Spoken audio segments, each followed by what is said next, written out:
Hello, everyone. We want to take this opportunity to say thank you. As you grow at the Golden Boot, so do our needs, but we cannot do it without you. We ask that you continue to like our posts, share our content, and subscribe to our YouTube, Facebook, and other social media platforms. You may also visit thegoldenboot.com for the latest merch. If you would like to make a financial donation, you can do so through Cash App at #GoldenBoot or through PayPal at paypal.me/goldenboot. We look forward to bringing you more laughs, knowledge, and entertainment. And again, thank you for your endless support. Sincerely and respectfully, the Golden Boot team. The views and opinions expressed in the Golden Boot podcast are those of the speaker and do not necessarily reflect the views or positions of the Golden Boot podcast as a whole. Y'all ready to get rolling? Quiet on the set.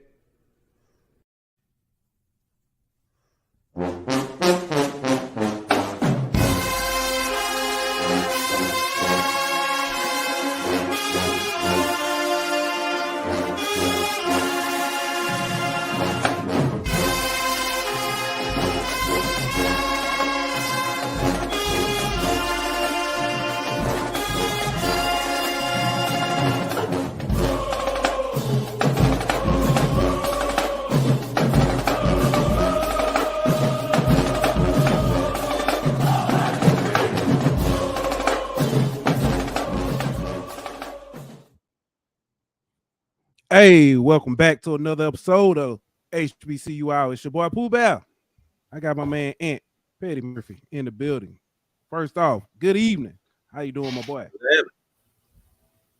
So, what's good? Not much, man. It's been a good day, man. It's been a good day. Today went by pretty fast. That's always a good sign at work. Yourself. Say what? Speak for yourself. Well, I'm saying it went by fast today. I spent most, discussing the Derek Cardinals, but we won't go there today. No, we ain't gotta talk about that. But it's a birthday today, man. It's a birthday, man. Happy birthday. I guess you can say Founders Day, but happy birthday to Virginia State University, man. 141 years today, man. They were founded on this day in 1882. So congratulations. Shout out to Virginia State, man, for everything that y'all have done and continue to do. So what? We had a birthday drop, or I would have played one, We can give them a hand clap though. Hand clap.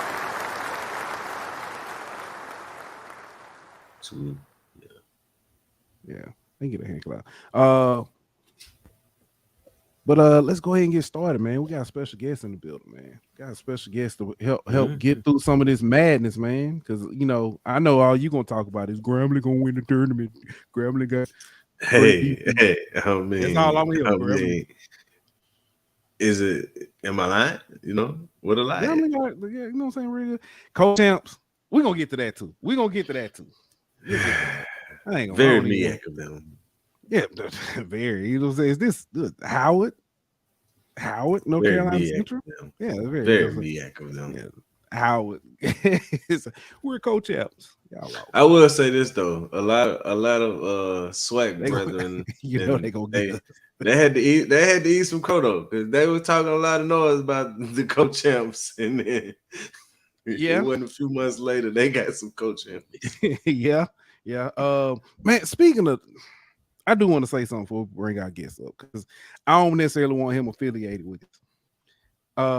We posted the you know what I'm saying, our clip of man, ain't about talking about y'all, Dave. We posted a clip about Dion, right? On TikTok. We've been called haters. I just want to get out the way for the guests come on. I don't want him necessarily associated with this. I understand. He have his own things, his own battles he got to fight. But we're gonna join together like Voltron. They keep on. But anyway, we've been called haters. We was, I was, saying. I even had an older guy say, "Young man, you just don't know what you're talking about." Okay, That's the young man. All right, Boomer. With the young man, bro. Yeah, he's a young man. You ain't been living long enough. That man was at a HBCU for 3 years. He 55. I don't know what they got. I'm glad they ain't got no TikTok. I'm glad I'm just because I can't see none of it. It was funny. It's been funny to read some of the reactions, and it just made me realize because somebody said this was the one that got me today, and then we can move on.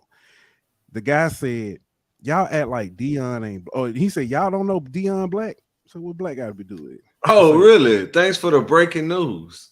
And it was like being Black don't mean HBCU culture.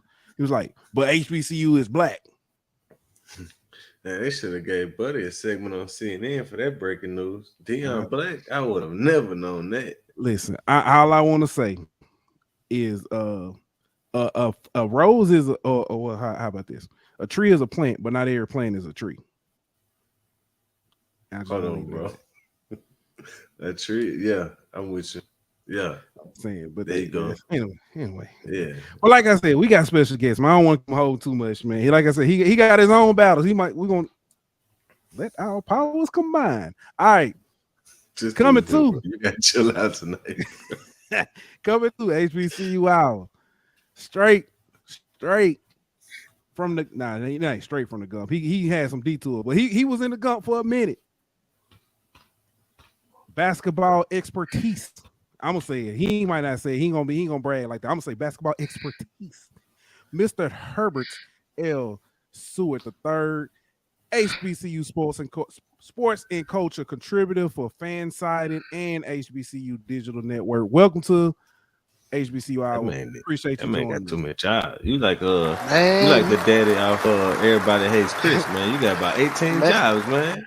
Man, y'all just made me just flattered right here, boy. Just flabbergasted. Because I mean, and trust me, bro. Hearing your monologue, man, about the challenges after putting your viewpoint out. Trust me, we'll talk about that. We definitely have to form Voltron for that one, bro. Hey, somebody, hold up, somebody already here said, "Ain't nobody studying Herb." See, I know Yard Talk mad because I had something to say about Grambling and about the SWAC, but I mean, I'll be real before we get into the analysis and stuff, man. I've been talking about Grambling all year, in our circles, folks that aren't familiar with some of the work that I engage in. I work with HBC Digital Network in terms of doing basketball and HBCU culture contributing for articles and content, as well as busting brackets for Fansided, covering exclusively the SWAC and the MEAC. I'm also kind of active on these Twitter spaces.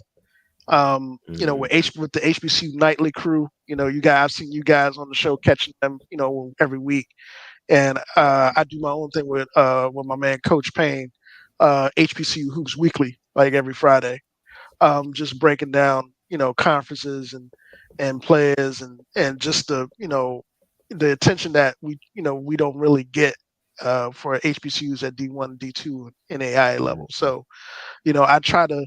Yeah, I feel like a Headley, bro. I feel like I got a lot of jobs, but hey, man, I'm definitely got trying, a LinkedIn man. name. You got one of them LinkedIn names. Y'all know you be on LinkedIn. You know by the name. I'm like, he look like he important. Look at the name. Third on it. Yeah, he important. He important. That's the third. The third put that extra touch on there. Yeah. Hey, man, blame my pops, bro. He junior. But yeah, man. I think the biggest thing, before we get started, and I'm gonna comment on, the Dion culture thing, because I had my run in with the Dion culture in the past interview. I just did an interview with HBCU Game Day Network. Shout out to Steve Gay and Wally Pitt and all those guys, talking about this very thing. I'm not just a basketball guy. I'm a bandsman. I was marching the SWAC man. March at Alabama State University, Mighty Marching Hornets. Shout out to my boys. The price of glory is high. And I think people, really, that aren't around HBCU culture, particularly band culture, and aren't immersed in it. Sometimes they don't really get why we gatekeep the way we gatekeep. And this whole thing with Deion Sanders, and I'll put this disclaimer out there that I'm not, I don't have an issue with Dion, trying to recreate his theme music or anything like that, or any given song, because programs do that. LSU does it with with some of their repertoire. They have some influences. Penn State has some of their influences we talked about on the show. I mean, those sorts of things aren't what we're talking about. What we're talking about is, a guy that was immersed for 2 years in one of the biggest and best HBCU game day experiences there is. And he comes away from it, goes to his new location, and says, "Oh, damn, one thing ain't like the other. How can I make this thing like the other?" And that's what it boils down to. And I think people need to understand that, there's a reason why HBCU game days are the way they are. They're, to me, in my opinion, they're the most unique, collegiate game day sporting experience that you could ever have, simply because of the integration of culture and sports on that plateau. The bands, are a piece of that, but the bands are an integral part of that because they had to be. They had to be an integral part of that because, whether the product was good or not on the field, we had to be creative in a lot of ways to keep people coming to games and keep people in seats. And this goes, this started, real talk. This started with segregation. Once, we segregated and we started seeing, that dynamic shift in terms of recruiting and in terms of, particularly in football, in terms of recruiting and in terms of the attention that was generated from those games going to other places, it even became even more pronounced. So, a lot of times you hear people talk about, well, yeah, only known for the bands, whatever. That's not true. But that's what you see because, the athletic of that, was really affected by segregation, by, that separation and subsequent loss of talent. You know what I'm saying? So, a lot of those things, we hear a lot of people talk about that and why y'all flaming Dion, blah, blah, blah, blah, blah. And, any conversation these days, you'll go into any comment section or Twitter feed and you'll see, to use Chris Rock's term, selective outrage on full display. And, I'm not going to sit up here and fault anybody for their fandom. Folks love Dion. Hey, I love Dion. However, fandom doesn't translate to understanding what the culture is. So, that's pretty much, I'm pretty sure I'll get flamed in Twitter. There, bro.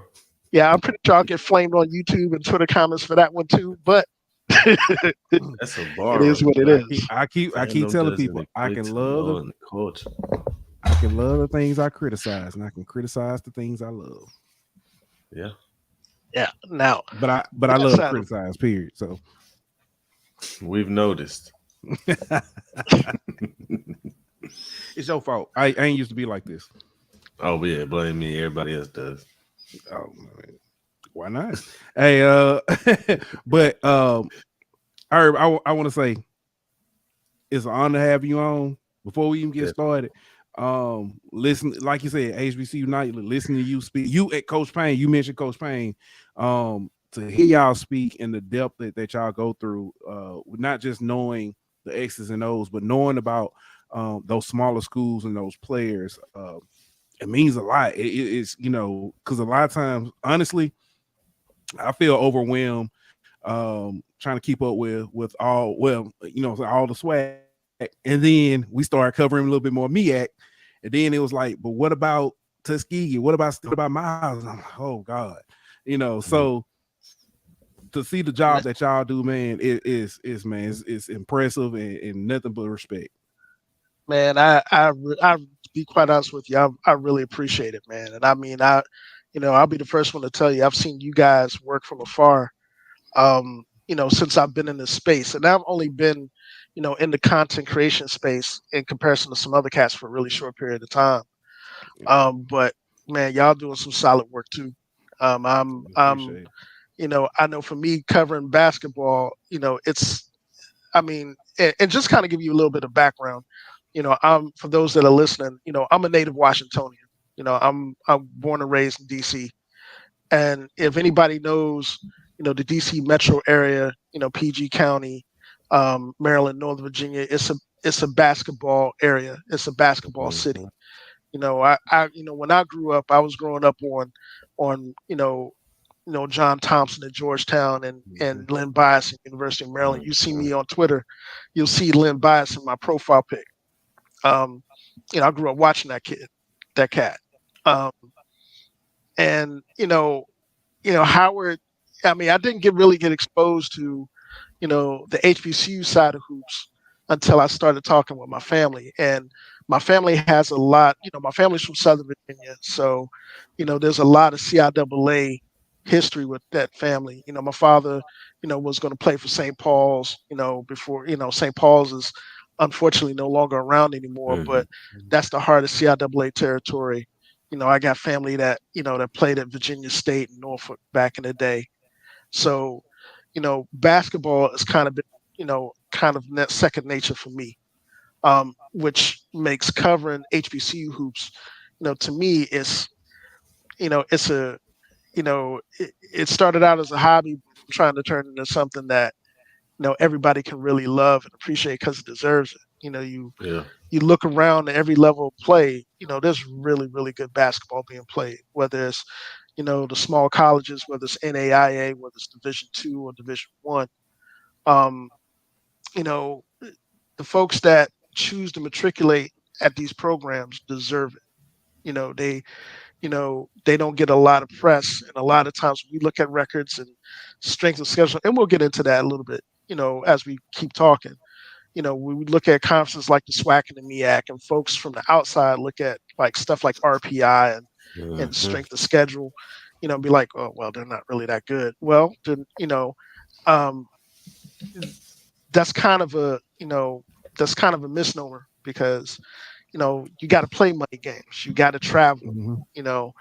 On the flip side, nobody wants to travel to you. The SWAC is a perfect example of that this year, where the Pac-12, decided to take on this challenge, and they kind of found out the hard way that traveling to doing neutral courts or traveling to away games to some of these mid majors ain't the math ain't mathing, and right. They took a lot of L's with them too. A lot of L's, and I think that kind of this year, in my opinion, has been a really, really, really good year for HBCU basketball all the way around. Not just in terms of visibility, but in terms of coaches. I think both leagues, at the D1 level, the SWAC and the MEAC have some really, really good coaches. I know I've covered a lot of the MEAC this year, and I'll be honest with you, MEAC from top to bottom is the toughest I've seen in a long time. I mean, even with South Carolina State, with Eric Martin coming over from West Virginia, they at the bottom of the league. But those there's not an easy night in that conference. You go on the road to South Carolina State, you go on the road to Delaware State. You're asking for an L if you're not ready to play. And the SWAC is literally right there too. I think a lot of times we look at SWAC play and the size of the conference and the fact that, a lot of those teams have to, they have to kind of keep the lights on by doing these, scheduling and doing these games for the sake of doing them. It hurts, but at the same time, when you get in the conference, you start to see teams start to grow and develop and to really, start into, turning into the products that their coaches want them to. And in the past we've talked about Texas Southern, we've talked about Prairie View, kind of being the top of the conference or the cream of the conference, and they've kind of shown it, in postseason play. This year, I'm like I said, not so much. Not so so much. And I know we were talking backstage before the show. I've been talking about Grambling all year, since the beginning of the year. As you should. And I looked at that roster in preseason, and I was like, damn, okay, they got some dogs on that roster. And next thing you know, we get into play, and we get into the challenge, and I'm like, okay, oh, that was a result that I wasn't expecting, but damn, they look good doing it. And and I think when we talk about SWAC basketball in general, I think the biggest thing, particularly for the middle and the bottom of the conference, is particularly for the new coaches that have come in, is development, is recruiting and development. I'll take my school, for example, Alabama State. Tony Matlock comes over from South Carolina State, brings his son. And, the one thing that, I'm kind of, I got my fingers crossed and got hope for is the fact that, his recruiting ties, particularly in Tennessee and Memphis, in those urban areas, are ridiculous. And that's something that, we're going to be interested in seeing whether or not that translates to, roster makeover and him getting the pieces that he needs to get to really do the things that he's used to doing. When he was at Memphis, that's all those guys did was press, get out in transition, turn turnovers into points. So that is something that we're looking at. Look at our rival Alabama A&M. They had really, they had a really, really interesting roster this year. Lots of bigs, which bodes well for them in the future. They probably had to do a little bit more in terms of backcourt, in terms of, their wings and just generating more scoring from those positions on the floor. Alcorn surprised me this year. Not necessarily because of Alcorn. Landon Bussey, what he did last year was ridiculous. He kind of put people on notice, what he did last season with that program in terms of the type of coach he is and the type of staff he's put together. This year Alcorn's been winning a lot of close games.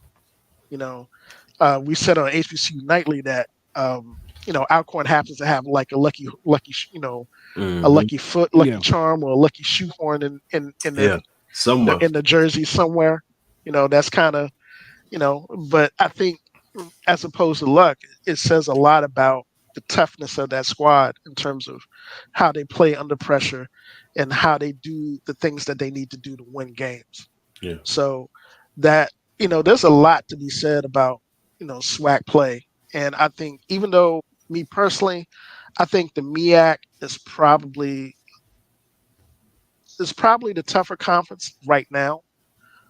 It's not by much.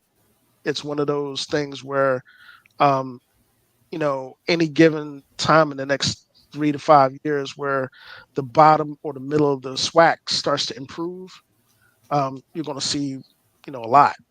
You're going to see a lot from that conference. So, that's kind of how I've seen that development. And now we're going into tournament time, man. These two tournaments are going to be ridiculous. Let's start with the MEAC tournament. Before we do that, let's look at the seed. I want to bring up the seeding.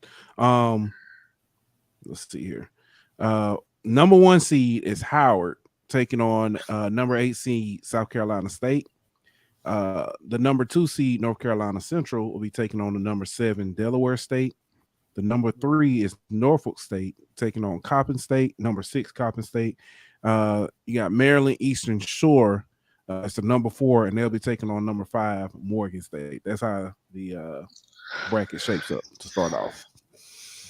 Wow. Now, just right off the rip, that 4-5 matchup, Morgan versus UMES is going to be that's going to be a rock fight. Yeah. And anybody that's followed Maryland Eastern Shore for any amount of time this year, those guys are ridiculous defensively. Jason Crafton has done an awesome job really instilling, his vision in terms of how to play defense, to that squad. And I mean, they've been pretty much at the top of the MEAC and one of the better defensive squads amongst mid-majors this year in terms of field goal percentage, in terms of generating turnovers. They play passing lanes extremely well. They're long, particularly at the guard and wing spots. And I mean, I watched those guys play Norfolk State conference opener earlier in the year, the MEAC opener. And even though Norfolk won that game, they were grinding them out, man. It was just, everything was just a struggle in terms of running offense, in half-court situations. And, on top of that, when they turn you over, they do a really good job of converting those turnovers to points in transition. They're one of the better transition teams in the conference.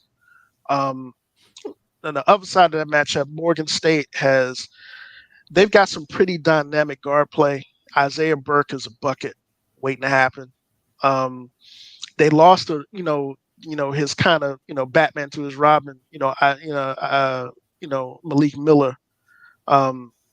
They lost him earlier in the conference season, and I think that's something that's really hurt them a lot, because when he's on the court and those two are playing off each other, they're a completely different team. They were really clicking on all cylinders up until that Howard game. I was in the house for that game as well. Howard, Morgan goes to Howard, and Howard, I think that was the start of the 8-game win streak that they had during the course of the year. Malik Miller went down with a leg injury, and he hasn't been back since. So I think one thing to look for in that game, particularly for Morgan, is finding a second and third option scoring. Will Hobbs has stepped up. You have Will Thomas on that roster. He's had a couple of high 20-point games during the conference season, but he's been really streaky at times where, he'll show up one game and the next game, he'll have like 4 or 5 points. So from a scoring aspect, they need to find that second and third option, and they need to get production from, their post play. There's a transfer they got from Radford. His name is Lewis Jonkum, number 5. A lot has been expected of that dude. He came in highly touted, and he's starting to round in the form now in the later part of the conference season. And it's it's going to be interesting to see which squad shows up. I think, we look at the rest of the matchups. It's hard to really gauge, in terms of who is really going to stand out in terms of being favorite. I know Howard's number 1 seed, and they won the conference outright for the first time in decades. I think on paper, they're about as talented as anybody else in that league. Like I said, they go about, 8, 9, 10 deep. And when they have all their components in their starting lineup, they are really hard to deal with. Elijah Hawkins, if he's not an all MEAC point guard, on the all MEAC team, I don't know what the committee's looking at. That dude is, if anybody's watched Howard play this year, they're a completely different team when he's not on the court. It's quite literally, probably the most important recruiting find that Kenny Blakeney got for that squad since McCord Maker. And, people remember in the past, Kenny Blakeney landed the only 5-star that was in that conference in McCord Maker. So, there's a lot to be said about the job he's done there with his staff and bringing that talent there. And part of that is, really focus locally, focusing on those ties he has in the DC metro area and starting bringing some of those kids there. I think the X factor, if there's a sleeper guy in the tournament that I would have to look at, That's a good question. There's a sleeper guy that I would have to look at in that tournament. One dude that could probably put a team on his shoulders and carry him on a run. It'd probably be Sam Sessoms. Sam Sessoms of Coppin State. Mm-hmm. Again, that dude has been a walking bucket since he stepped on campus at Coppin. I mean, he's one of the leading scorers in the conference. He's one of the more prolific scorers in all of mid-major basketball. I think he scored his 2,000th point midway through the season, and he hasn't stopped yet. I know when they actually get second and thirds, secondary scoring for him, Coppin's the hard out. Because again, they play a really high tempo type, brand of ball. They pressure, they try to turn people over, and they get out in transition. His backcourt running mate, Nenda Tart, is like top 25 steals. Dude is, he's a defensive dynamo. He locks people down. The problem that they run into is that they don't have a lot of size. They don't have a lot of size. Bankston. Yeah. And that's it. Yeah, I was getting to that. Yeah, I mean, contrary to popular belief, and I know Norfolk, I think finished second or third. I think Norfolk finished third, and they kind of took it on the chin that last game against Howard on the road. They got that's understood.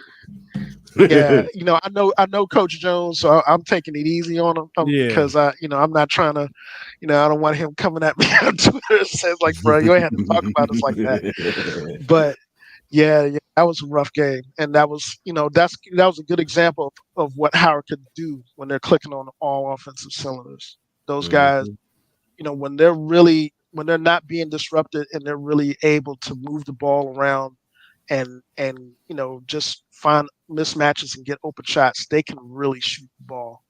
And I look at Howard, man, besides Elijah Hawkins, I'd say, you got a couple of X factors on that team too. You got Steve Settle, 6'9", 6'10", forward. Dude has guard skills, and he's another guy that's extremely long. He's got almost a 7-foot wingspan, and he changes how those guys play,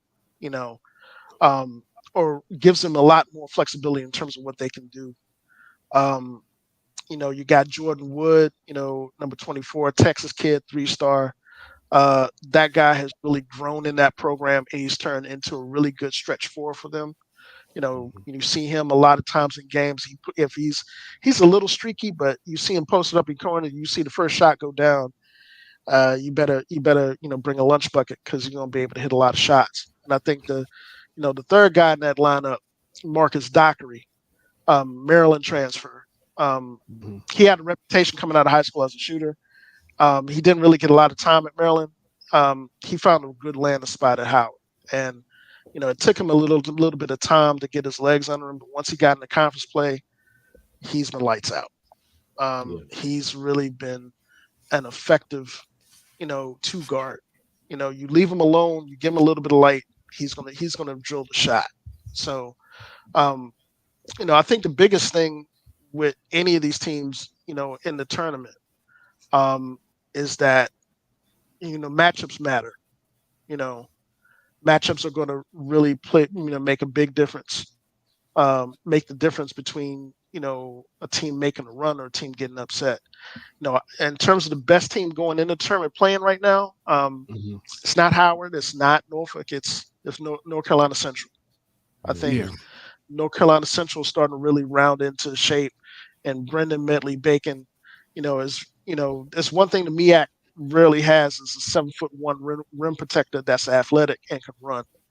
And for Central, when he's on the floor, he covers up a lot of mistakes defensively. On the offensive side of that ball, you got two guys that have been doing damage in the league for a while, and Chris Monroe and Justin Wright. Justin Wright in particular, man, he's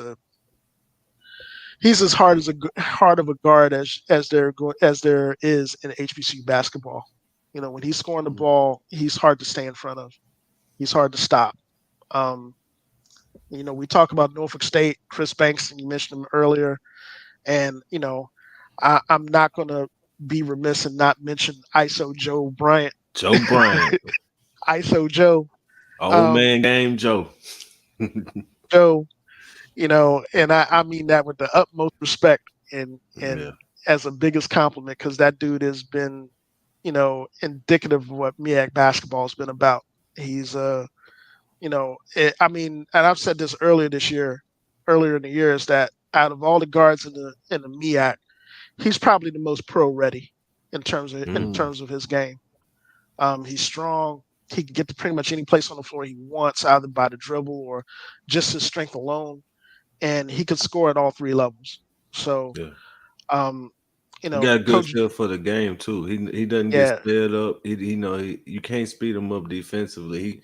He plays at his pace, and like you say, he gets to his spot. And defensively, no matter what you throw at him, you kind of can't rattle him. He's real poised. You don't see that much from college guards. Yeah, and I think I think that's going to be the difference. I think that's players like that. Players are going to have to make the marquee players are going to have to make marquee plays in this tournament. Mm-hmm. And like I said, I think you're going to see some players just not have good game, but you're going to see some of the stars come out and they're going to really go off. Like I said, I'm really eager in seeing what Sam Sessoms does. I've seen him in the last couple of games where he's been the focal point of our offense. People throw junk defenses at him, boxing ones, and it hasn't done anything. He's been, I know they played. I know, watched the, Howard and Coppin, and he dropped like 35 points, 36 points, and like 25 some odd minutes of play. That's the game Erica was asking. Did they have anybody else that could score? Yeah. yeah. I don't think Erica likes that dude too much, but yeah, man. I mean, that dude. We saw glimpses of it when he was at Binghamton and later on Penn State. So we kind of had an idea of what we were going to get when he got into the league. We just didn't know he was going to be, on a mission like this. But yeah, man. As far as that, the MEAC tournament goes, I think, I think that's going to be one of the more entertaining tournaments in all of championship week, in my opinion. Mm-hmm. I look at, I was just at the CIAA and the CAA tourney. And we'll talk about the CIAA in a minute because I got some thoughts about this seeding.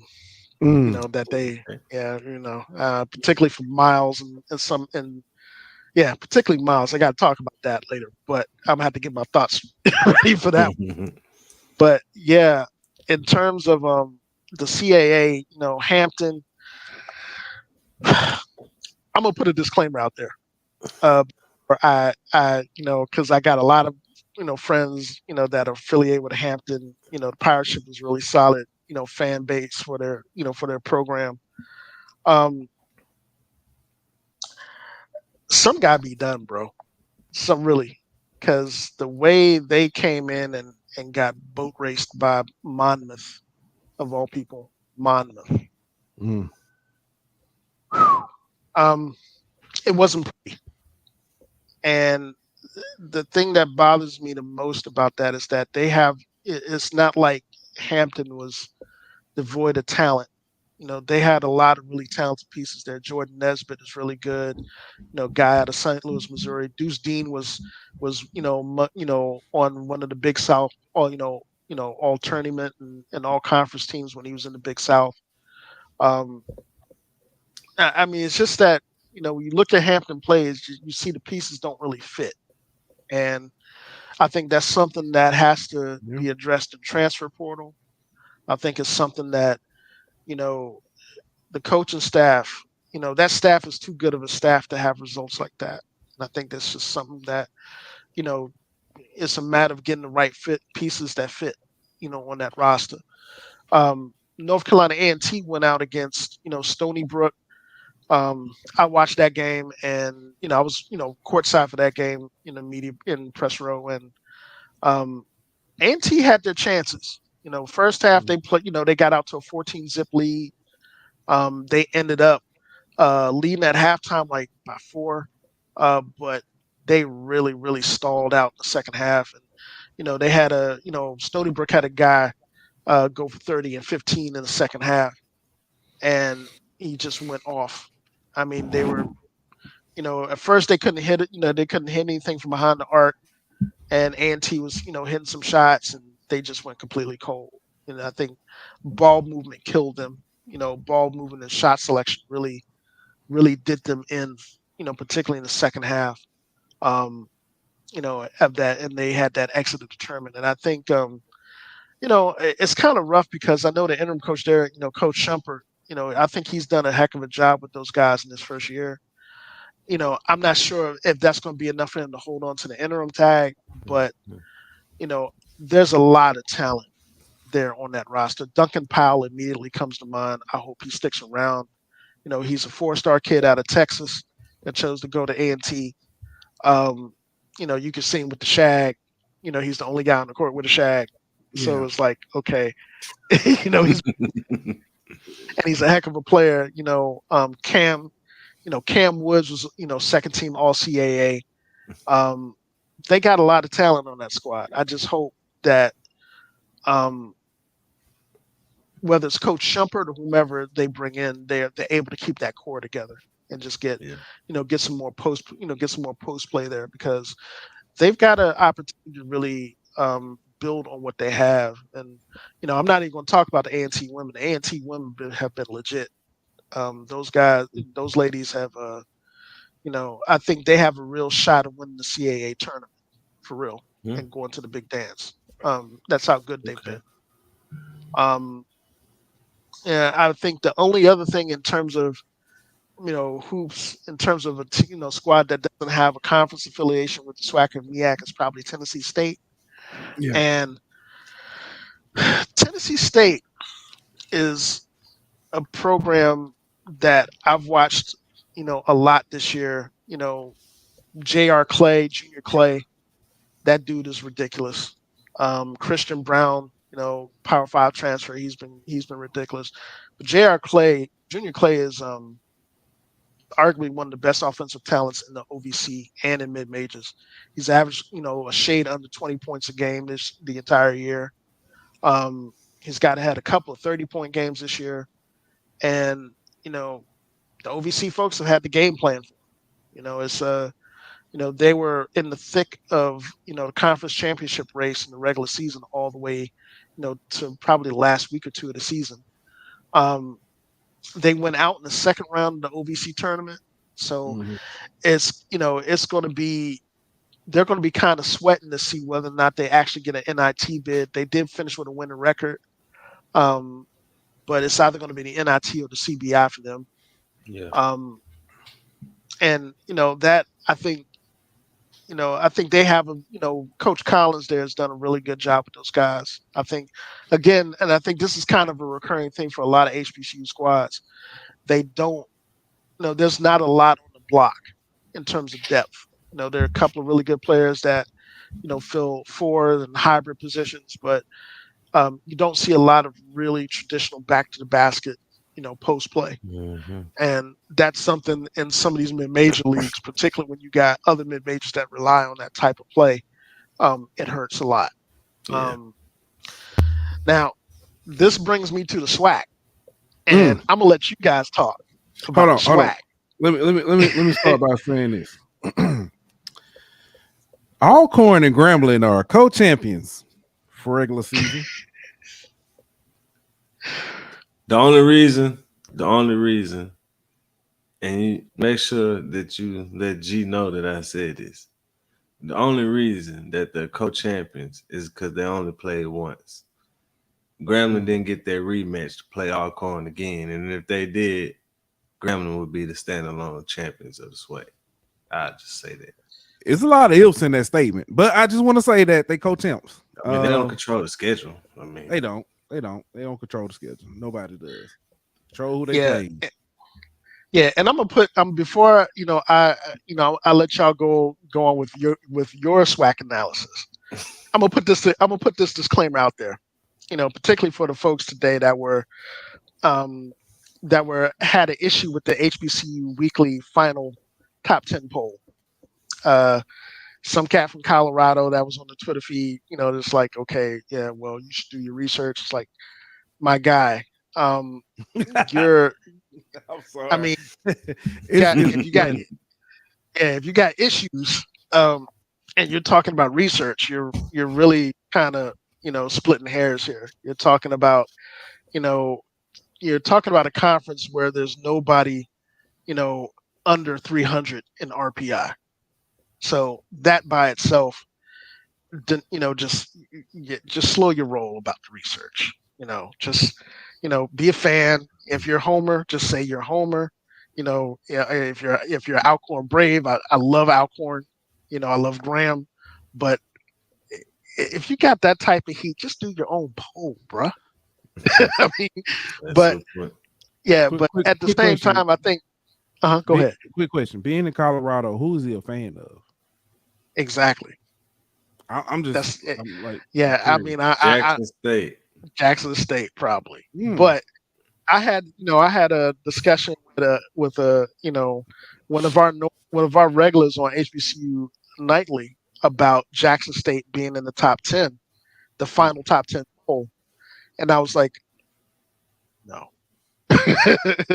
I was like, and the reasoning behind that, and it's not a slight at Jackson State's program or anything like that. It's just that for 3/4 of the season, those guys haven't been consistent at all. And then you find some consistency in the last 5 games of the season, and now folks are like, well, yeah, we should be in the top 10. No, you shouldn't. I got a question about them. Yeah. So you mentioned how the SWAC especially played a lot of money games. Mm-hmm. When you consider that the Jackson State football team is one of the few that didn't play, a D1 or school quote unquote money games, do you think part of the reason why they struggled so much at the beginning was because they played more money games than normal to try to offset some of what the football team didn't make? Oh, that's a good question.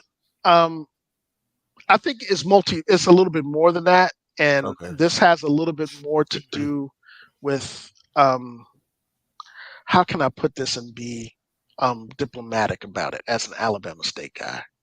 This has more to do with the coach. Head coach. Gotcha. Yeah. I know where you was going. As soon as you said Alabama State. Yeah. And I give my boy Doc Holliday, his show. I give him a hard time a lot because at the very beginning of this whole process when they hired Mo Williams, everybody was really just brolic and just, we're going to do the same thing Deion's doing in football. And I'm like,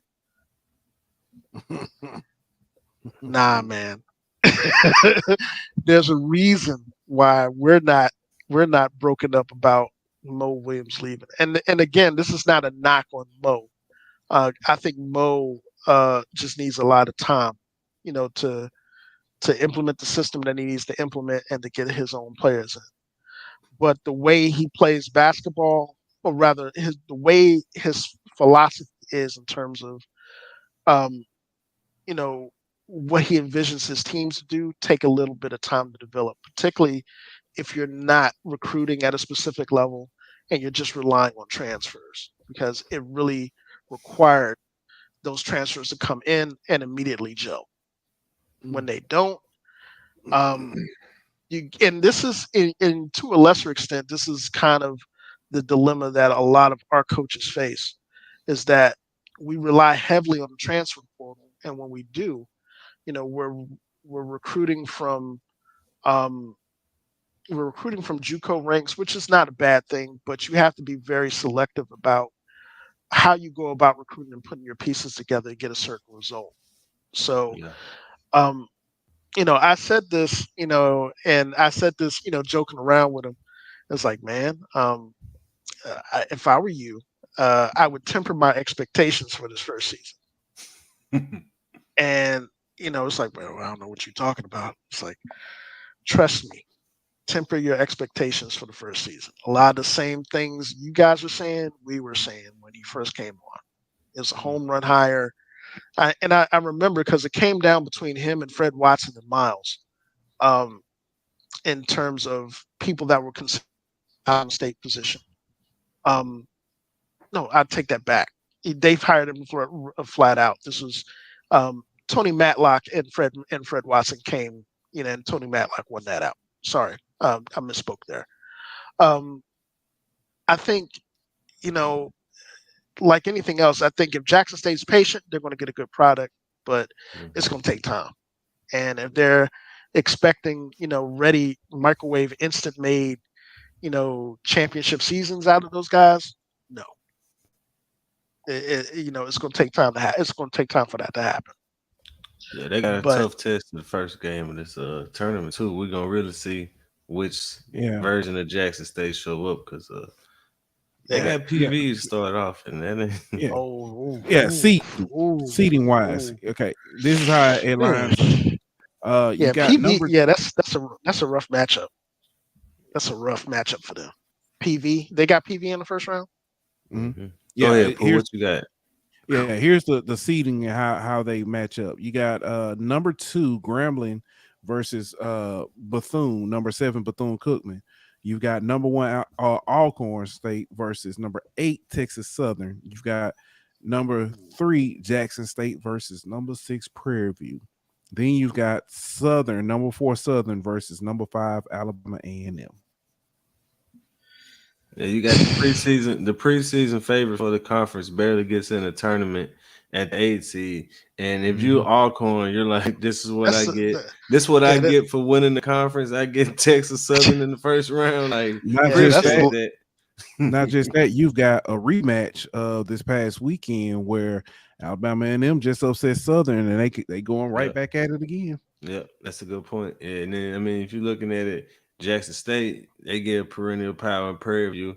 So Grambling, if you're Grambling, you got it. And I'm not just saying this as a Grambling fan, but if you're Grambling, you got to be looking at the matchups like I got the most favorable matchup of the first round. Yeah, I would agree. Yeah, you don't find that suspicious? I mean, who tell me I'm wrong, Pooh?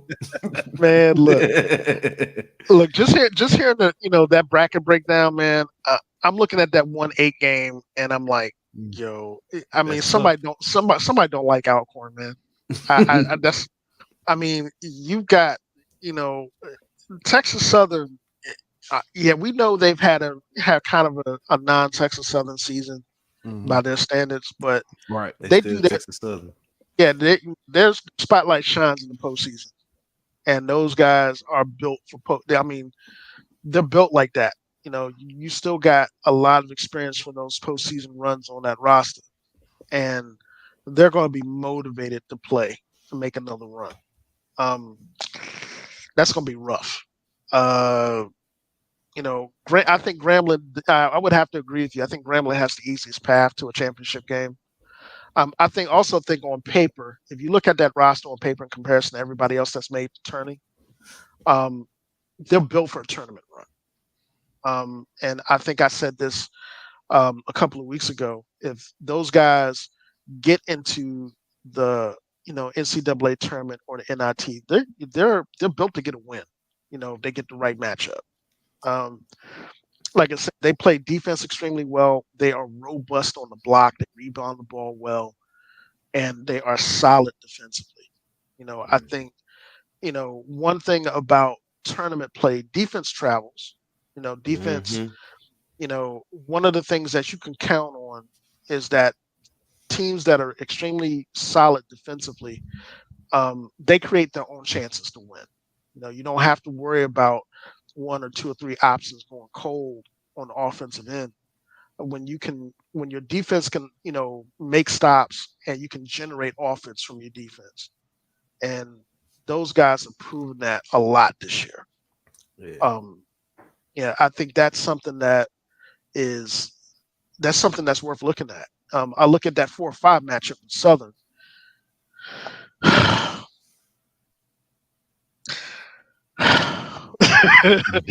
look at Southern, man, and early in the SWAC season, when Way Southern was playing, they were playing like, yeah, exactly. They were just wavy up and down. They were playing like gangbusters, and then they fell off a cliff. And again, that's a roster that has a lot of scoring talent. I look at Breon Whitley. Shoot, you put that ball in his hands and let him go to work. He's going to score points. That guard rotation can shoot the rock, but again, ain't got no size. They ain't got no size, and that's kind of the recurring theme. Again, the squad in the conference that does have size, Alabama A&M, they're going to pose a problem if, and I say if, they can get some semblance of perimeter scoring outside of Hicks. If they can, get some sort of perimeter scoring outside of number 10, they got a shot to beat people because they can beat you up on the block. Man, I mean, like I said, I look at Texas Southern, I look at Prairie View, I look at the OGs there. Both of those guys, you look at that roster and you wonder why the record is, that they have has been, like they have this year, And I think, in Texas Southern case in particular, injuries took a big toll from their team continuity during the season. But now they're starting to get get some of those players back. I believe PJ Henry's coming back. That freshman kid that they got from Louisiana, number 12, he's ridiculous. He's going to be a heck of a player in the conference. Carl Nicholas.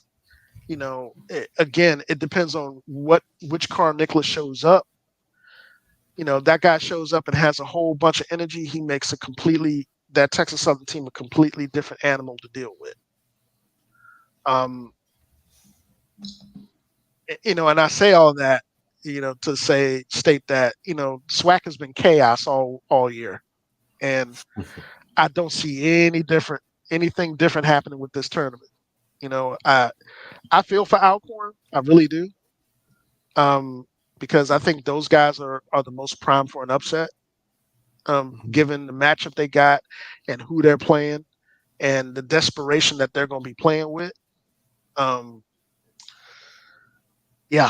It's going to be really interesting to see how these matchups really play out in the SWAC.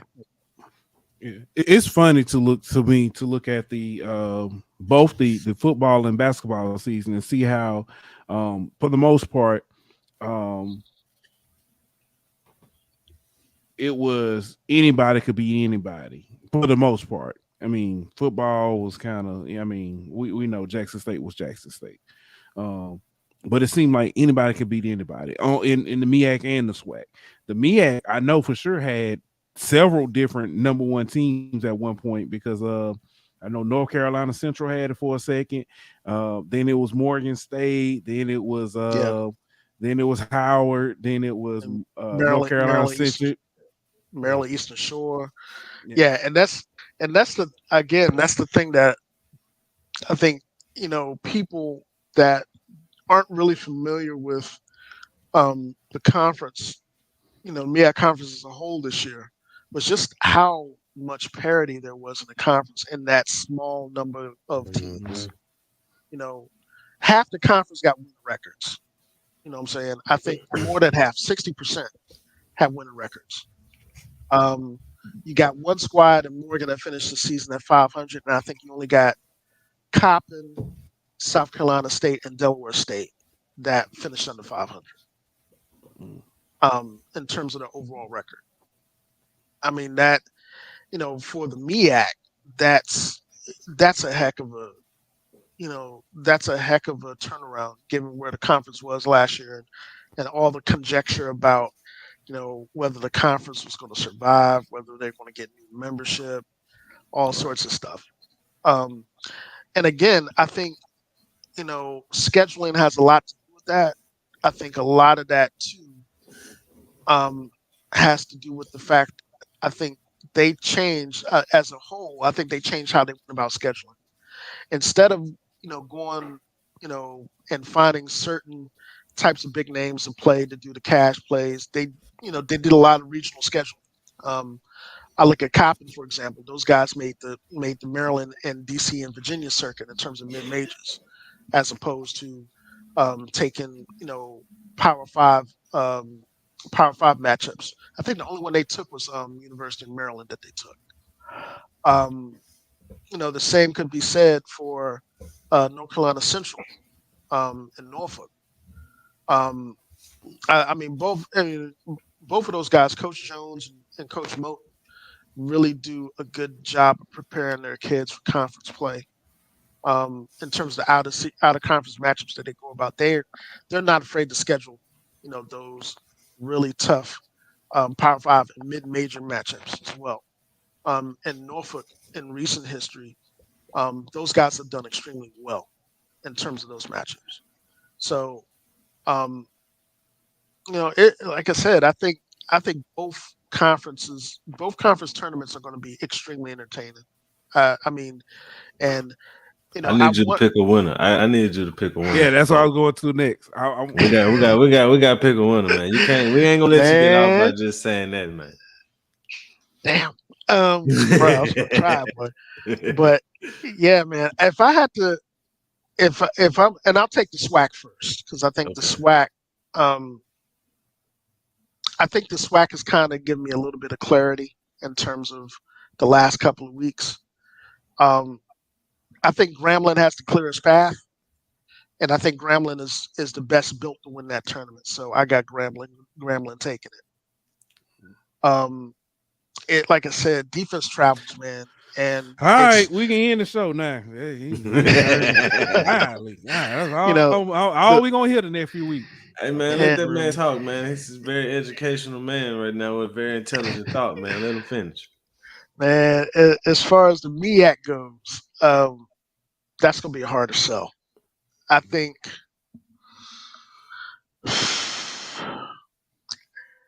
some part of me is telling me to go chalk and take Howard, because they've been playing pretty well.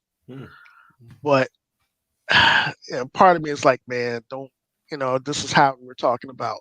And in tournament play traditionally, even though I love Coach Blakely and I love, what they've done this year, it's see there you go. Morgan State Mike said earlier, he said Howard going out in the first round. Watch. Yeah. Until the king gets the crown, I got to go with Norfolk, man. I got it. It's they've just got too much of a track record of really performing. When the spotlight is brightest, performing in the clutch and really pulling themselves together. And particularly after this last game they had at Howard, where Howard boat raced them a little bit.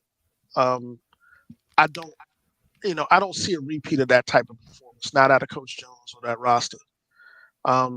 Particularly with Joe Bryant, Dana Tate, and all those guys, kind of making their last run through the conference. It's going to be hard for me to bet against them. I think. I think we could. Depending on where they are in the bracket, I don't think Howard and Norfolk meet again. I don't think they're going to be meeting in the final. I have to look at the bracket. No, they wouldn't. They wouldn't, because Norfolk is the 3, so they wouldn't meet to the finals. Norfolk's the 3. I can see. Well, if Central is the 2, I could definitely see Norfolk Central matchup. But I will say this: if it comes down to a third rubber match, when it comes to Norfolk and Howard, it's going to be must-see television. It's going to be, particularly after the first game ended. Anybody that saw the first game, Norfolk folks still hot about that because of the call that was made, and I had to agree with them, because you just don't make a damn call like that. I don't know what the ref was doing. I don't know if somebody slid him 100. I don't know what the deal was. But you just don't make a call like that. The second game was pretty definitive in terms of Howard, playing at home. So this neutral site game is, well, I can't call it neutral site because it's in the scope. and that's that's Norfolk State. Yeah, that's Norfolk State territory. So yeah, it was hard for me to kind of go against them. That's a good point. Yeah, like I said, man, it's going to be really, really. I mean, those are going to be two outstanding tournaments, man. And for those folks out there that are watching that still have qualms about watching HBCU basketball, you missing out. You really are. Thank you. There's not. There aren't too many mid-major conferences out there that have the atmospheres that the SWAC and MEAC have during the tournament time. And I want for folks that kind of, and somebody kind of brought this up too a couple of weeks ago on Twitter. I think sometimes the SWAC doesn't get its due as a basketball conference, because the focus is so heavily on football. Mm-hmm. But there's a lot of basketball. South though. That's the South in general. That's the South in general. The SEC, what I mean? Even if you look at like the SEC with Kentucky and their history, Arkansas, Nolan Richardson and his history, what I mean? And even Florida, the last back-to-back national champion we've seen in college basketball, Florida, they don't even get the South in general just doesn't give basketball the respect it gives football. Yeah, and the crazy thing is that there are some really, really good enclaves of basketball in the South. Talking about, you got Dallas Metroplex area, you got Houston. I mean Houston particularly, you got University of Houston, Texas Southern right around the corner from each other. Mm-hmm. That's if that ain't a city rivalry, I don't know what is. You got New Orleans, the state of Louisiana's got really good basketball. Mississippi has really good basketball at the prep and JUCO level. Yeah. I can't talk much about Ole Miss and Mississippi State. They ain't got no history. Yeah, kind of shaky. Alabama has good basketball, although my boy Brandon Miller's kind of making news for all the wrong reasons. Yeah, we ain't gonna go there. Yeah, I'll leave that one alone.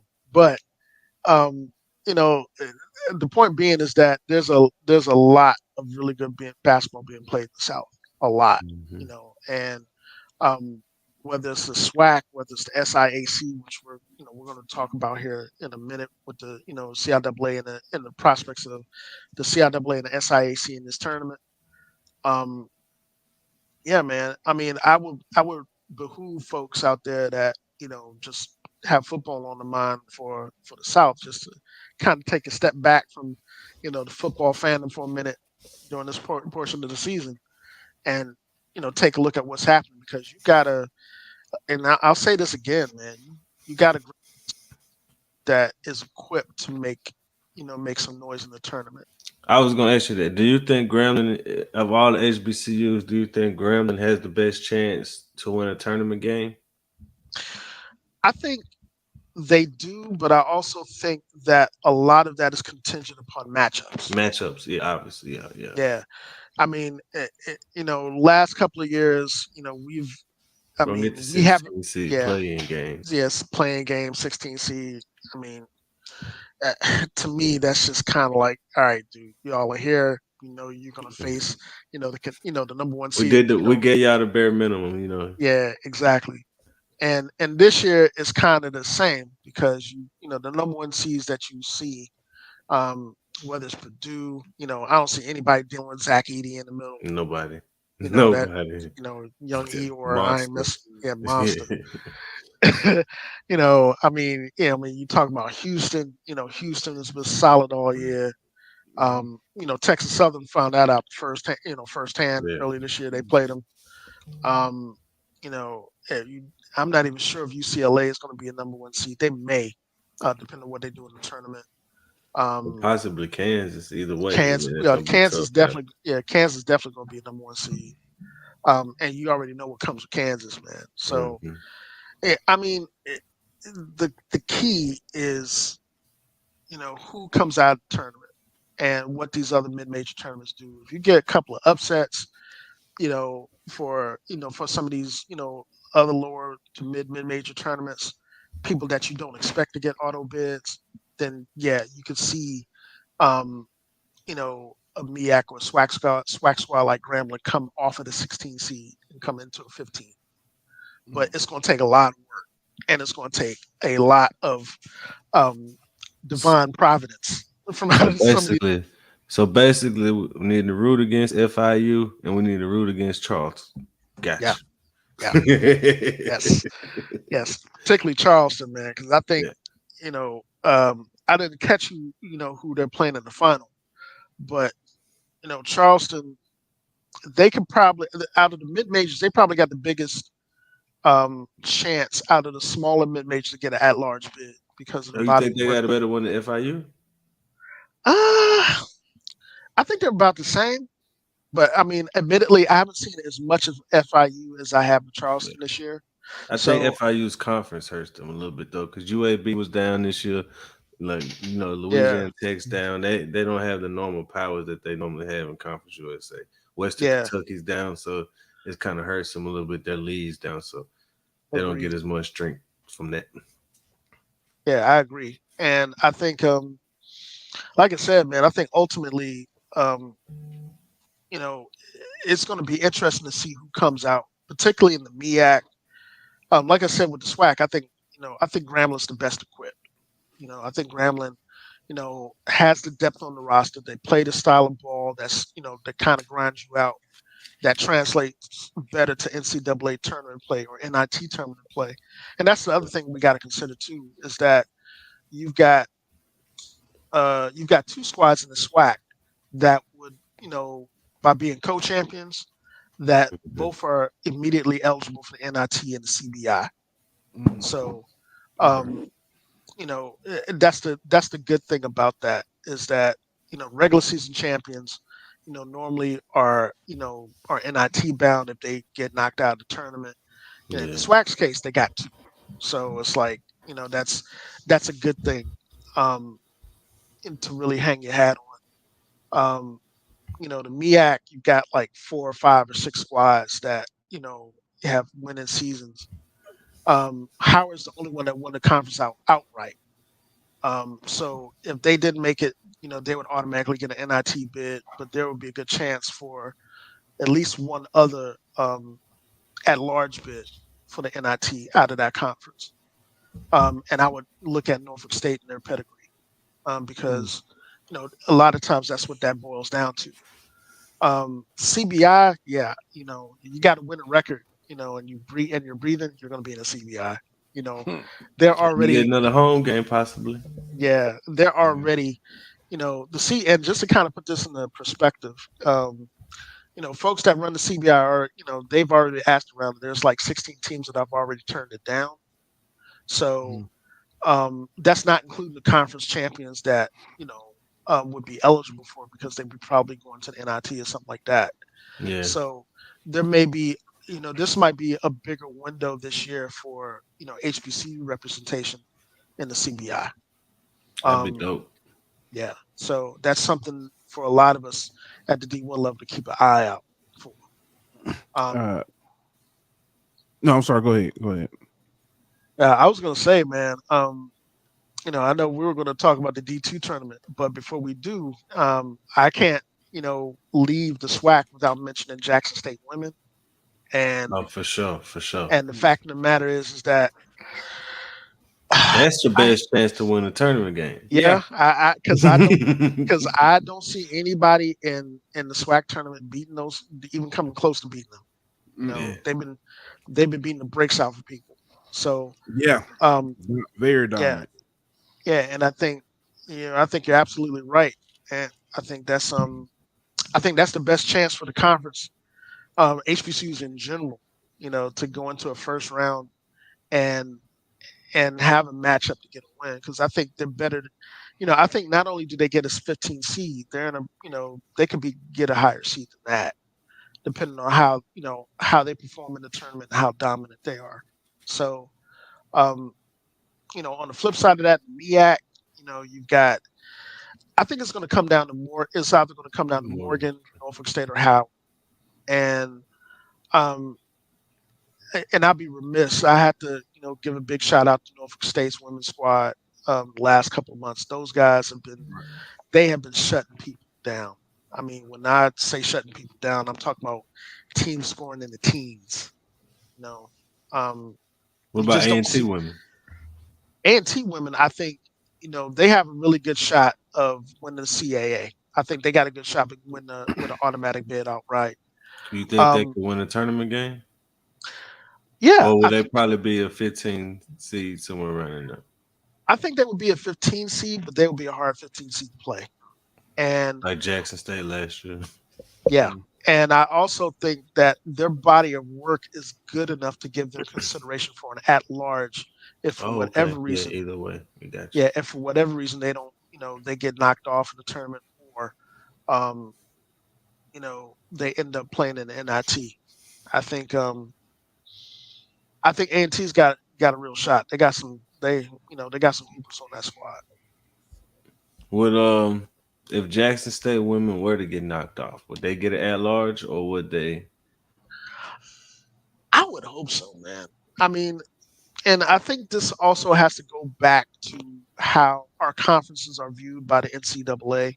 That's really the way I'm asking. Yeah, in terms of competitive profile, I think Jackson State would be in consideration for them just because of how dominant they've been in conference, and how good they've been out of conference in terms of out of conference opponents. Do you think the game versus LSU last year and the way that they competed in the tournament last year would factor in the committees, because obviously they showed that they could compete against those bigger schools? Officially, I would say no, but yeah, I think that still resonates. I mean, technically they can't, they can't put it down, but they're humans. It's in their head. Yeah, I think it's definitely going to resonate with the committee, because I don't care what anybody says. They escaped with by the skin of their teeth. Yeah. Against that squad. So, yeah, I would. I think that's going to definitely be in the back of the minds of people. If for whatever reason, by whatever natural disaster that Jackson State does not win out SWAC, because I just don't see it. And I love Alabama State's women. They're probably the closest competitor in the conference. I don't see it. Yeah. I just it's gonna be tough. Yeah, it's gonna be tough, man. They she got a squad over there, man. I just don't see it. Deep too, bro. It's like It's like South Carolina women. They sub in whole fives. Waves. Yeah, man. Yeah, and go ahead. No. Before we leave women's, I want to bring up something else too that's troubling to me. We listening. Tuskegee. Tuskegee won their tournament. Got a number 8 seed to play the number 1 team in Tampa. And it's not like they had a season. They had a season. I'm talking about they had one. Yeah. They had a season too. I don't want to compare them to Jackson State because it seemed like, but they had a pretty dominant. When we talk about Jackson State, Norfolk State, even for a while, Morgan State's women's team. When we talk about those teams, you talk about how great they looked all season, and Tuskegee is a team in that. So, they get the number 1 seed. So I think that's kind of what Herb was talking about when he said, how does the NCAA view our conferences? Right. You know what I mean? And I think just because you're dominant in your conference, do they look at your conference as one of the bottom tier conferences? Are you just the best of the worst, or are you a good team in a good competitive conference? I think we've seen not just in this situation, but in the past where the NCAA doesn't view HBCU conferences as competitive conferences. They view them as, a bottom tier conference most of the time, right or wrong, but that's the way that they view them. Yeah, and just to add to that, man, at the D2 level, I think this is correct for both women's and men's, particularly in D2. I look at some of these draws, man. Like I said, Tuskegee got hosed with Tampa draw. I look on the men's side, and it's like, Miles, got the number 1 seed in the entire tournament over Southeastern. Those guys are undefeated at 30-0. and Miles ain't. I mean, if you look at the SIAC this year, the SIAC was a legitimate competitive conference, all in both divisions. I mean, you got um, you know squads that were under consideration. You had Miles Benedict that made the final. Benedict finished with 22, 23 wins. Um, Morehouse finished with 17, 18 and 9. You had Tuskegee, obviously they made they made the tournament, and I think they got a better matchup with West Alabama. I think that's a matchup that they can win. Mhm. But you got Lemoyne Owen, who's finished 18 and 10. Lane, Kentucky State put up really good performances, although I think Kentucky State out of that group probably wouldn't have made the tournament outside of automatic bid. Um, Savannah State was good. I mean, come on, man. I mean, I look at the SIAC, and normally you don't get a chance to look at the SIAC in that frame because it's normally Miles and another squad than everybody else. But this year it was really, really balanced. And some of those wins were good wins, against other D2 folks. And I'm not even going to get into the CIAA because I think last year Virginia Union getting snubbed the way they did, they had 24 wins. It's just like, come on, dude. Who did Western Salem get in the draw? Winston-Salem got the other number one seed. They got Indiana, Pennsylvania, 30-1. I keep telling. We saw this during the football bracket. They laughed at me because I said it was the black bracket because all the HBCUs was in one bracket. In the same bracket. Yeah. And if they had if one had a one, or if they two had a one, they would have to play each other. So, yeah, man. And I mean, out of that bracket, in the Atlantic, we were fortunate that this year, at the very least, the good thing is that Virginia Union got the automatic, got the at-large bid for that region. But you had another squad left out, that's almost a 20-win team in Claflin, So it's like, we you still look at getting left out. Yeah, Even though you gave us one, but you left out another one. Exactly. And Claflin was ridiculous in conference this year. They they really dominated the conference for large stretches along with Virginia Union. You had some other squads like Virginia State, although I think Virginia State's out of conference kind of did them in. They finished like 18 and 11. Fayetteville State, they didn't have the season that they were expected to have as returning champions. It's just sometimes when you see those types of things, though, particularly in the past when you've seen, particularly in the CIAA's case, the reputation that conference has, the conference is not a slouch conference. The conference is the conference has a national championship pedigree, more so than most D2 conferences. Between Winston-Salem and Virginia Union alone, you're talking about 5 or 6 national championships.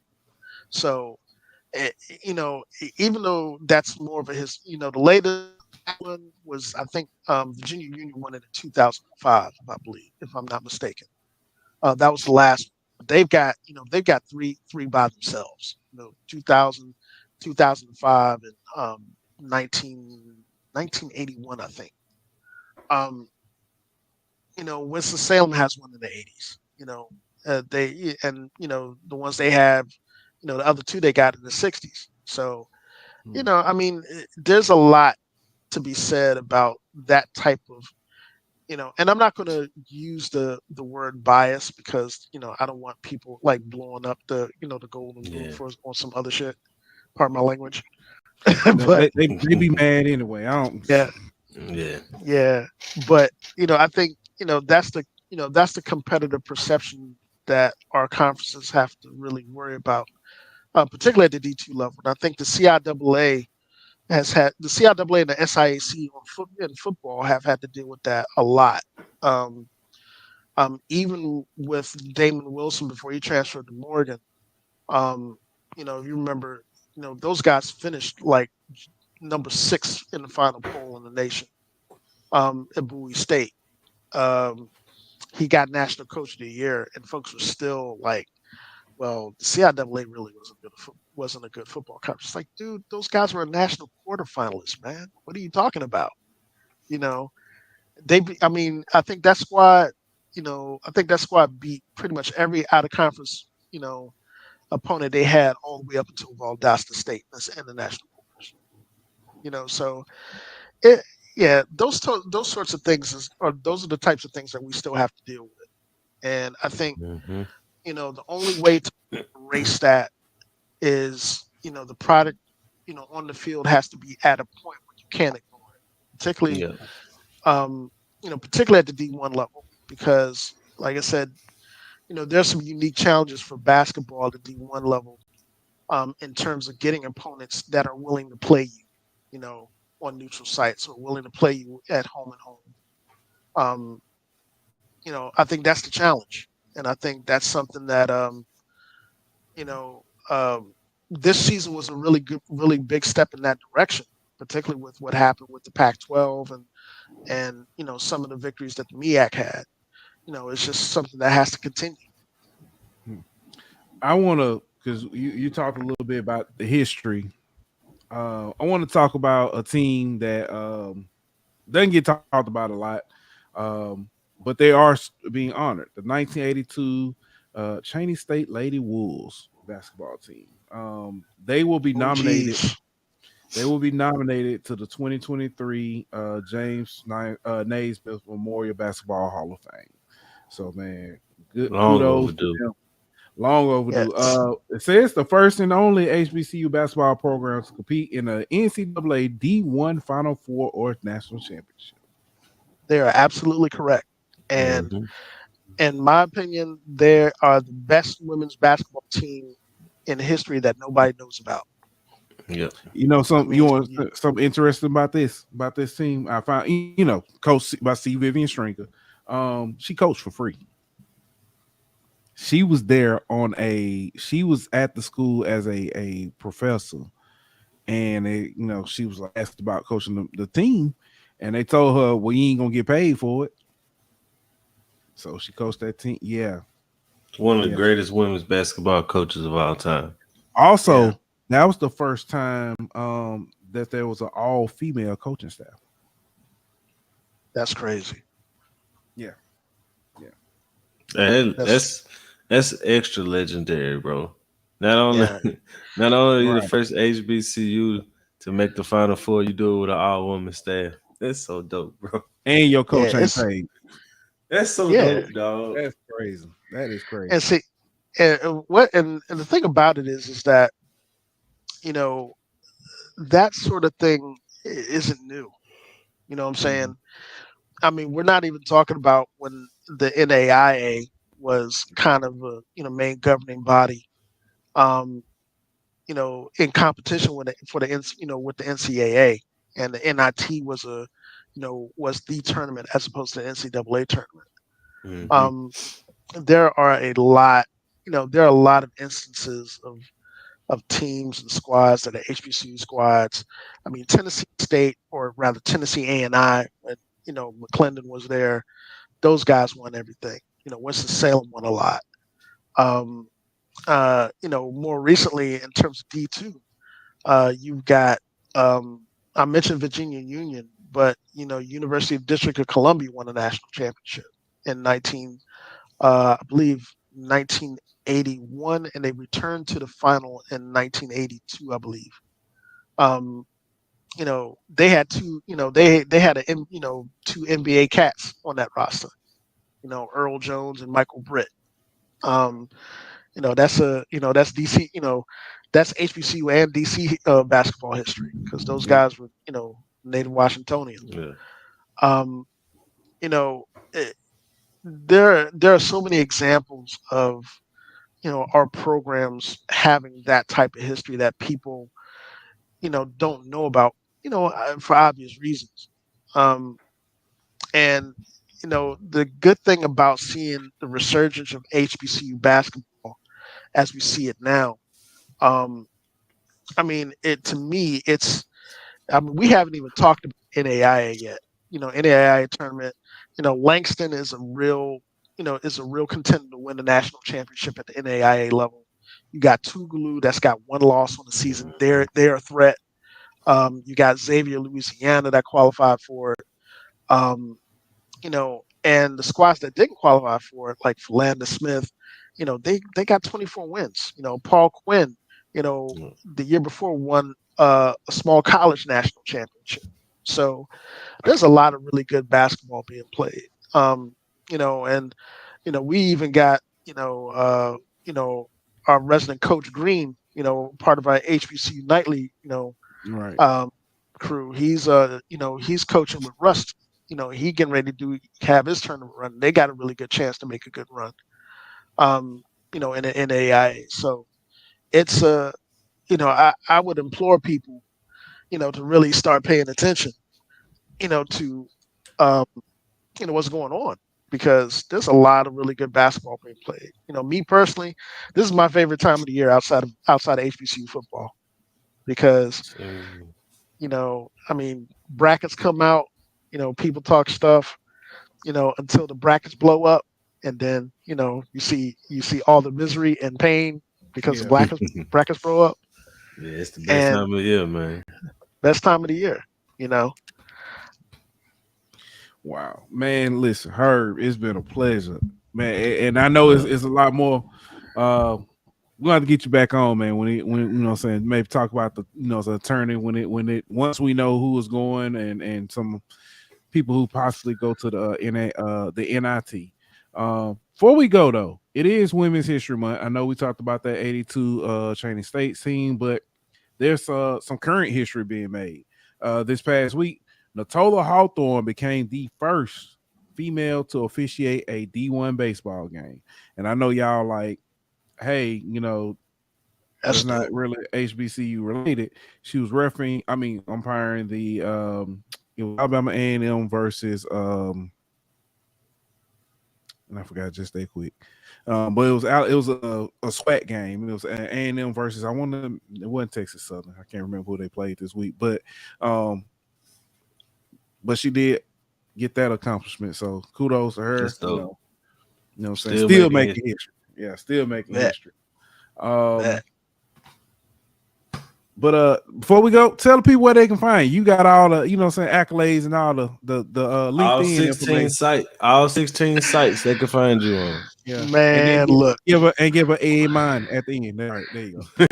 Man, well, before I do all of that, man, I gotta really thank you guys for having me on, man. Like I said, I've been observing you guys from afar, man, doing y'all thing, and y'all knocking it out the park. So I really appreciate the opportunity to share the platform with you. Folks can find me. First, folks can find my work in terms of basketball, SWAC and MEAC conference. On FanSite, it's Busting Brackets platform. That's www.bustingbrackets.com. My profile will be under content for the SWAC and the MEAC, and occasionally University of Maryland basketball. I can also be found on HBCU Digital Network, content covering everything from football to marching bands, and everything in between in terms of HBCU sports and culture. I am a regular on HBCU Nightly every Wednesday night in Twitter Spaces. Those guys have, Aaron Lee, Joshua, and the rest of the gang. Those guys have really just kind of set the bar for, what we want in terms of, covering HBCU athletics and culture, and just keeping the conversation going. Big shout out to those guys. I also run a tech podcast for HBCU Digital Network called the Black Techies Podcast. It's broadcast live first 2 Saturdays of every month on HBCU Digital Network, YouTube, Twitch, and other platforms. And we also have audio versions of the podcast anywhere where podcasts can be sold and found. Outside of that, man, just look for me in these Twitter streets, man. I'm trying to, I'm just trying to keep the discussion about HBCUs and HBCU culture going, And again, man, big shout out to my guys here, Pooh Bear, Ant, again, thank you for having me on. Appreciate you, brother. Man, and yeah, if you notice in the back, in the back of my screen, I got a couple of banners up. Alabama State. Yeah, I got Grambling there. I see that first when you put that first on. I already know. I appreciate that. But it depends on if it's going first from this way, or this way. No, you read left to right, man. Don't start all that. Nah, not with banners, man. Banners. You read left to right, man. Don't start all that, bro. Man, Yeah, man. Let's talk about Grambling. Yeah, man. And I'll be remiss, man. Yeah, and I'll be remiss, man, for everybody that's watching out there, dude. Follow these brothers, man. Follow these brothers. Follow everybody that everybody that puts time and love and effort in covering HBCU culture and athletics, man, because the voices are needed. And I couldn't be happier, and more encouraged to see, another generation of content creators and journalists doing the same thing. So, much love to both of y'all, man. Yeah, appreciate you, brother. Appreciate you. I won't be the last time we had you on. I got two questions before you go. What instrument did you play in the band? Did you beat a blow? Oh, I played. Boy, that came the wrong way. that was so it's funny. Every time we talk to somebody from the band, and I tell that, hey, what instrument you play? Beat a blow, because I was getting ready to play trombone in middle school, and I was riding with my dad, and we saw one of his old friends. He said, "Yeah, he in the band." Said, "Oh, he in the band. You beat a blow." My dad said, "Don't answer that." Don't answer that, bro. I played trumpet, man. Yeah, I played trumpet. Shout out to my boys at Cream. Alabama State. Again, the price of glory is high. There's a big tradition there with brass sections and stuff. So, big shout out to those guys. They probably watch it, and I'll probably hear about it. But hey. It is what it is. Like, the OG is on here doing interviews now. So it's like, right. So my next question, you see, I wore my Hillman shirt tonight. Well, Hillman not necessarily being exactly known as somewhere between, Richmond and I forget what it was, Richmond and was Norfolk, I think, or some. I think that's what they say. It's they don't know it was a broad area or whatever. But which conference you think Hillman would be in? Wow, that's a good question. Would it be CIAA or would it be MEAC? Or it's definitely giving me MEAC-ish CIAA vibes. Either one. MEAC-ish, it would be kind of like Howard Light, with the type of population that just raised the pinky. So yeah. Or it would be old school CIAA royalty, kind of like lines with St. Augustine's, Shaw, those types of schools that have a little, have a lot of tradition. That's the vibe that Hillman, kind of gives off to me. And it's funny, man, because you think about those conferences. MEAC is essentially CIAA light. So a lot of those schools have came from the CIAA. Whether you're talking about Howard, whether you're talking about Maryland Eastern Shore, a number of those schools came from CIAA territory. And I think one thing that a lot of us found out the hard way in terms of HBCU culture is that the culture changes drastically the further south you go. I found this out the hard way.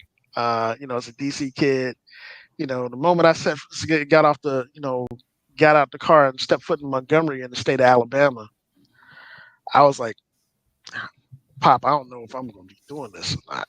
It's a different world down there, man. Different. It don't matter what part, where you from. If you from Alabama, you can go to Montgomery and be like, it's a different world. It's man, let me tell you. My first year down there, I ended up, me and my boy, my boy had a girl that went to school at Tuskegee. And, he had his car on campus, whatever. We drove down there.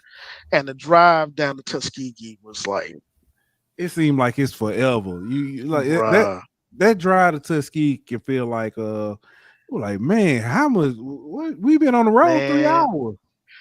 And it seems like as soon as you pass Tuskegee, you in Atlanta. That's how quick you think. Yeah, man. And it's like you drive that stretch of highway to the campus, to the city. And it's like, man, I know for me, man, I think I had just seen Mississippi Burning for the first time. And I was and we were driving through the joint, and I was like, man, look, this ain't, we ain't got no earthling dams or nothing like that around. I see a lot of trees. I'm and like I said, being a city kid, I was just like kirking out. And it's just like, my boys just like, man, what's wrong with this dude? It's like, yo, man, this is country. And I say that, with my family coming from, small, country town in Virginia, in Lawrence, where St. Paul's was at. So it's like, this is like family, reunion on steroids, in terms of driving out there, bro. But but I mean, like I said, I wouldn't change it, man, because I had the most fun that I can ever remember, down there, and being able to travel back and forth from Montgomery to Atlanta. Particularly, most of my friends were in Atlanta. They went to school at the AUC, Morris Brown, and some of those other places. It was dope. And like I said, for those folks out there that got issues with differences in the culture, man, it's like, look, don't knock it until you try it. The further south you go, you appreciate the differences, and the more you experience, the more you appreciate what's different and what you have in common. Like earlier this year, for example, I was covering the National Battle of the Bands for HBCU Digital Network in Houston, and it had been a long time since I've been to Houston or Texas Southern, and I was just like, wow, the vibe in Houston is black. It's blackity black. And I just like, it just struck me because I really hadn't, experienced Houston like that before. And it was like, it's dope stuff, man. And a lot of that comes with, exploring and hitting campuses and just getting out and getting outside of your bubble and seeing, where HBCU culture resides everywhere. So, it's good stuff. Getting that exposure, man. That's all it comes down to, getting exposure. Well, man, as always, like I said, Herb, it's been a pleasure. It's been a pleasure to have you on. Chop it up, talk likewise, basketball. Look forward to the next conversation. Ant, you got anything before we get up out of here? Just that, tomorrow you can watch the future SWAC tournament champions. All right, ladies and gentlemen. You said, do I have anything else? I mean, everybody trying to hear that. All right, man. Y'all sound like Markham and Erica on HBCU Digital, man, or HBCU Nightly, bro. I'm just saying, though, man. I'm just saying. He must be Markham because, I must be like Erica because, my team in first place. You know what I'm saying? I'm just saying. All right, y'all. It's been real. Yeah, man. Like that. We out.